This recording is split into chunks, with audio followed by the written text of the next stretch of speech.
Hello friends, welcome to Sanipani educational academy.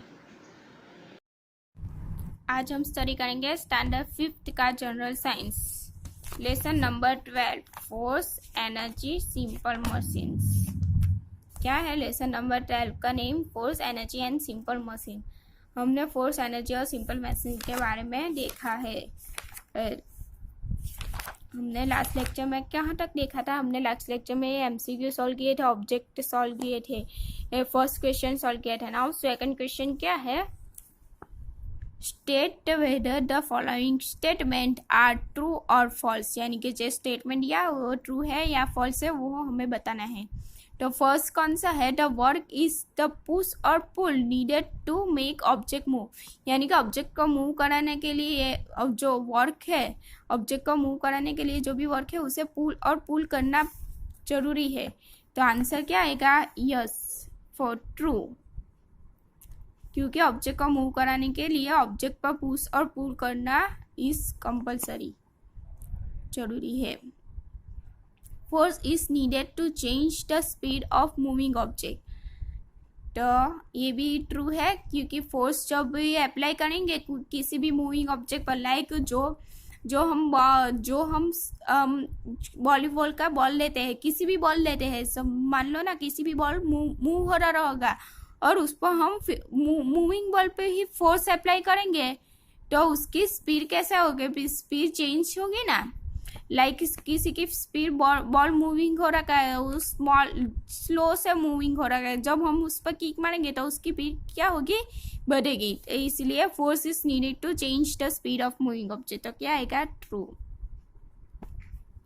The magnet attract object like a plastic toward the dam, तो क्या आएगा? False. Magnet तो जो कि आयन जैसी चीजों को अट्रैक्ट करते हैं, मैग्नेट तो अट्रैक्ट करेगा, अथवा आयन जैसी लोखंड जैसी चीजों को अट्रैक्ट करेगा, तो प्लास्टिक को अट्रैक्ट करेगा नहीं, तो इसलिए क्या आएगा? False. The magnet attract object like a plastic toward the dam, तो क्या आएगा? False. Frictional pull all object toward the centre of the earth, तो अभी क्या आएगा? फॉल्स।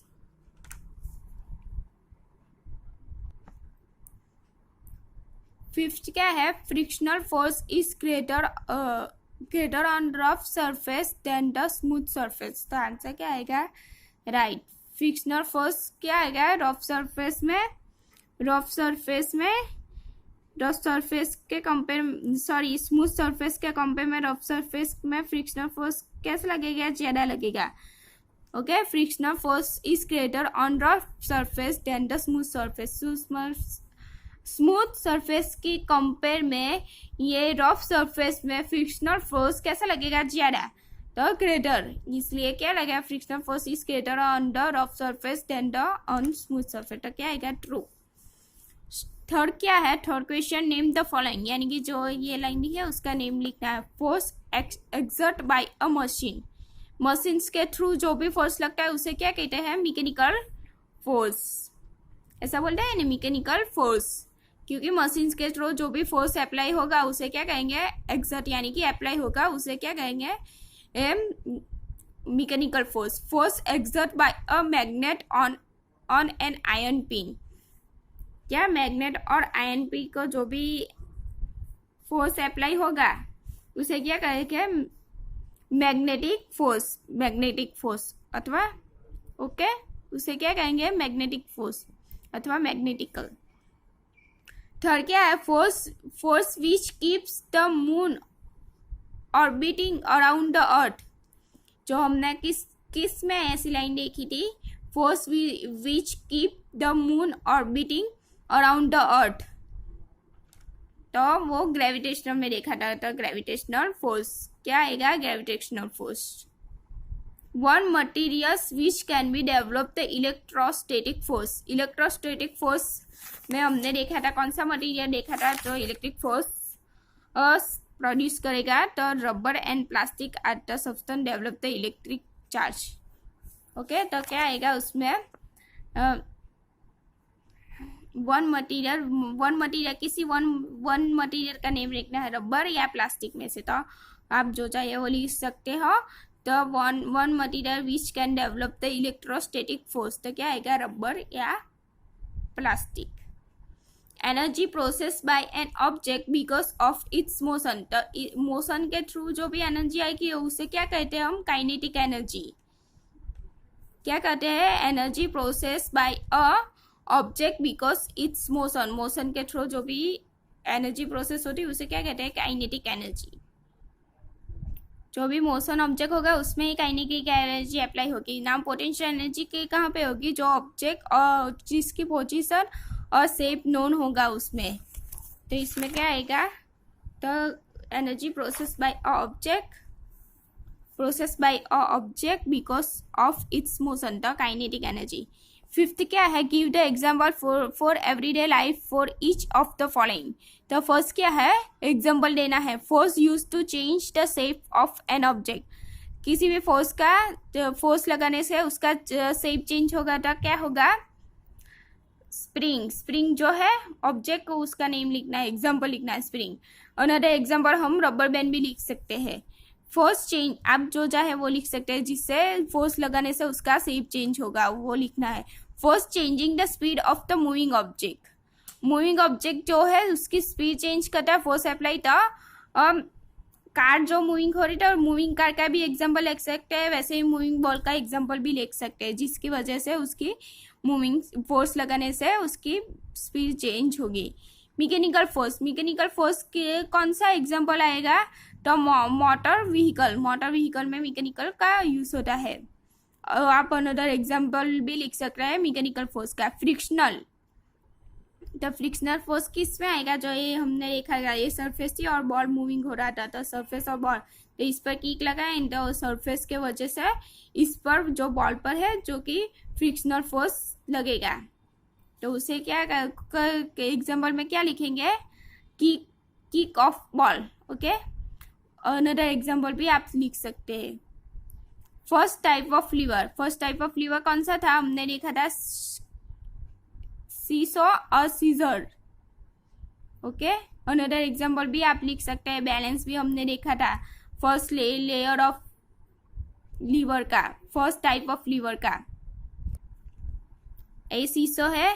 अनदर एग्जाम्पल भी आप लिख सकते हैं, आपको जो पता है, जिसमें फर्क्यूम बीच में होगा, एफर्ट और लोड वो साइड में होगा, लोड और एफर्ट के बीच में फर्क्यूम होगा, वो एग्जाम्पल आप अपने से लिख सकते हो फर्स्ट टाइप ऑफ लीवर का।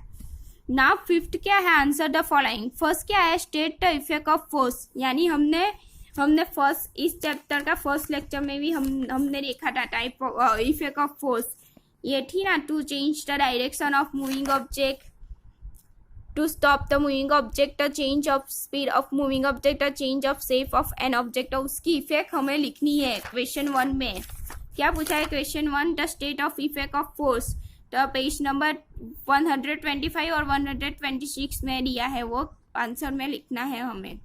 ओके, फोर्थ इफेक्ट है ना, कितनी इफेक्ट हमने देखी थी,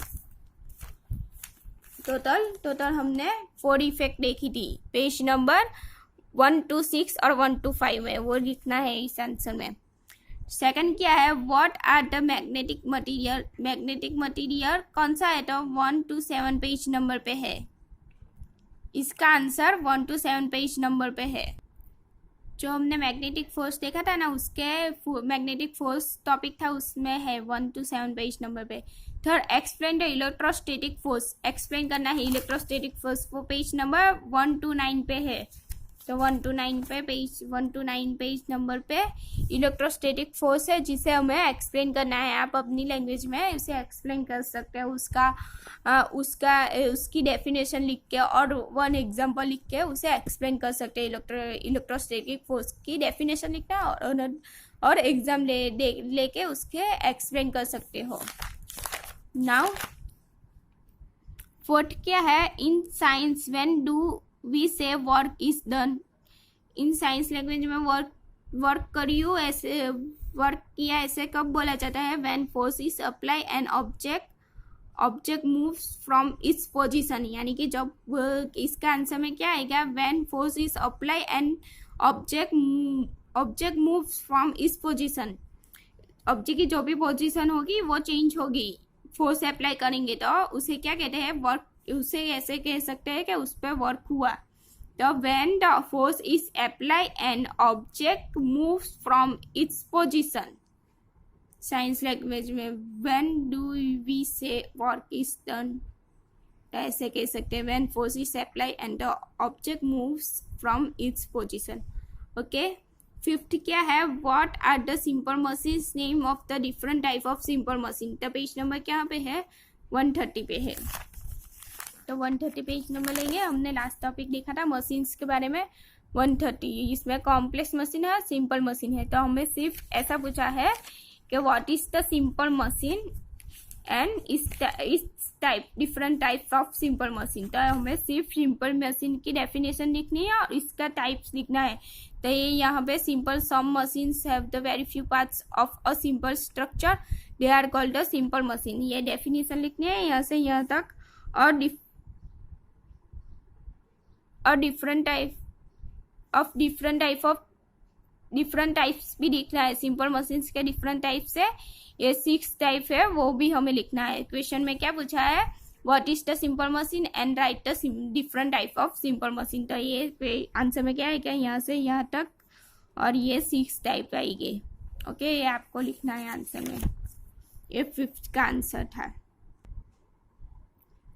क्वेश्चन 5 क्या है, give the scientific reason, scientific reason लिखना है। ये एक ऐसे होता है, वो a ball thrown the upward fall back to ground, ऐसे क्यों होता है, जब हम बॉल को अपवर्ड में डालते हैं तो वो बैक ग्राउंड की तरफ क्यों बैक होता है। तो उसका रीजन में क्या आएगा, ग्रेविटेशनल फोर्स का जो है ना, ग्रेविटेशनल फोर्स की इफेक्ट के कारण वो जमीन में बैक होगा। तो उसे आपको इस रीजन, साइंटिफिक रीजन में लिखना है। ओके, पेज नंबर मैं लिख देती हूँ, आपके अपनी लैंग्वेज में लिख लेना। ग्रेविटेशनल फोर्स कितने पे है, 1 to 7 पे है। ओके, तो 1 to 7 पे ग्रेविटेशनल फोर्स की वजह से साइंटिफिक रीजन आपकी लैंग्वेज में लिखना। A ball throw upward falls back to ground, यानी कि हम जो बॉल को ऊपर में लगते हैं वो बैक ग्राउंड में बैक होता है, वो हमें लिखना है। An incline plane is used to for loading object. Second क्या है, an incline plane is used to loading object. तो हमने देखा था जिसे जो लोडिंग ऑब्जेक्ट है, जिसका वेट ज़्यादा है उसे हमें लोअर लेवल से हायर लेवल पे चढ़ाने के लिए हम इंक्लाइन प्लेन का यूज़ करते हैं। उसका आंसर सिंपल मशीन में इंक्लाइन प्लेन का टॉपिक था ना, 113 पेज नंबर पे, वहाँ से आप लिख सकते हो साइंटिफिक रीजन। ओके, तो यहाँ पे हमारा चैप्टर फिनिश होता है।